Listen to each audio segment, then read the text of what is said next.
Listen, you shall know all I am about to tell you right now, which I have hitherto hardly even dared to say to myself when furtively interrogating my conscience at the deep hours of the night when it is so dark that it seems as though God no longer saw us. Listen, before I knew you, young girl, I was happy. Yes, I was happy.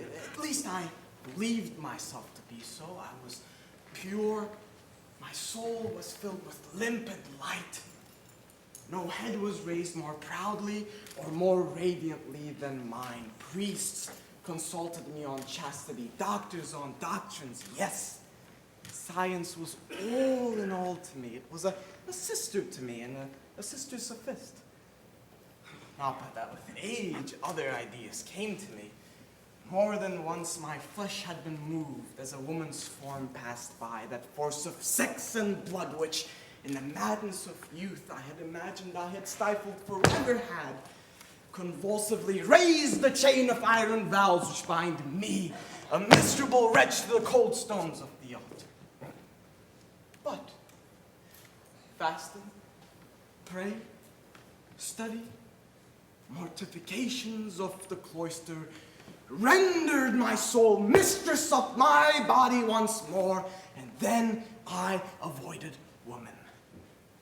Moreover, I had but to open a book, and all the impure mists of my brain vanished before the splendors of science.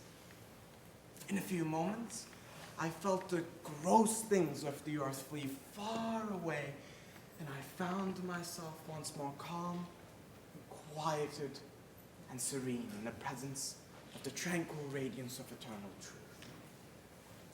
As long as the demons sent to attack me only vague shadows of women who hardly passed by me in the church, in the fields, in the streets, and who hardly recurred to me in my dreams, I easily vanquished them. Alas, if victory has not remained with me, it is the fault of God, who has not created man and the demon of equal force. Listen, one day,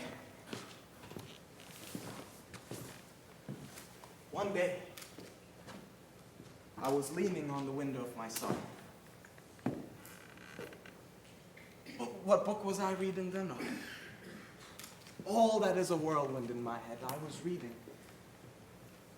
The window opened upon a square. I heard a sound of tambourine and music.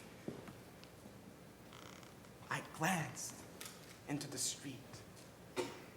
What I beheld, others saw beside me. Yet it was not a spectacle made for human eyes. There, in the middle of the pavement, it was midday, the sun was shining brightly.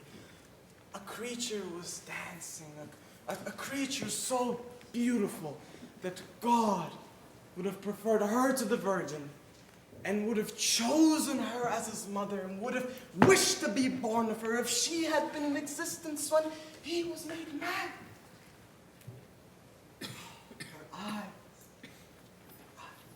were black and splendid. In the midst of her black locks, some hairs through which the sun shone glistened like threads of gold. Her feet disappeared in their movements like the spokes of a rapidly turning wheel. Around her head, in her black tresses, there were discs of metal which formed a coronet of stars around her brow. Her dress, thick, set with spangles, blue and dotted with 1,000 sparks which gleamed like a summer night. Her brown, supple arms twined and untwined around her waist like two scarves. The form of her body was surprisingly beautiful. Oh, what a resplendent figure stood out like something luminous, even in the sunlight. Alas, it was thou, young girl, charmed Intoxicated, I allowed myself to gaze upon the eye looked so long that I suddenly shuddered with terror. I felt that fate was seizing hold of me.